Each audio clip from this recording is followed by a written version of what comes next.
John Gill, Nahum chapter 2, verse 12. Reading first from the King James Bible, quote, "The lion did tear in pieces enough for his whelps, and strangled for his lionesses, and filled his holes with prey, and his dens with raven." Unquote. John Gill, quote, "The lion did tear in pieces enough for his whelps." The metaphor is still continued, and the kings of Assyria are compared to lions that hunt for their prey, and having found it, tear it in pieces, carry home a sufficiency for their whelps.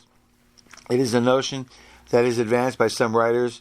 At Herodias, the lioness, the strongest and boldest creature, brings forth but once in its life, and then but one, which Gillius, Gellius, confutes by the testimonies of Homer and Aristotle, and it appears that the prophet here to be a false one, as well as from Ezekiel chapter 19, verse 2.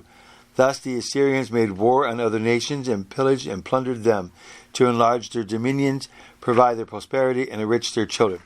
And strangled for his lioness.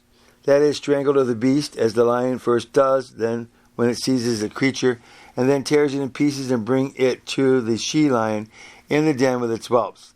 These lionesses designed the wives and concubines of the kings of Assyria, among whom they parted the spoil of their neighbors, so the Targum. Kings bring wrappings to their wives, and a prey to the children.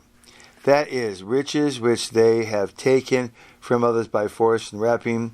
Thus Sisera observes of the kings of Persia and Syria that they had many wives and gave cities to them after this manner.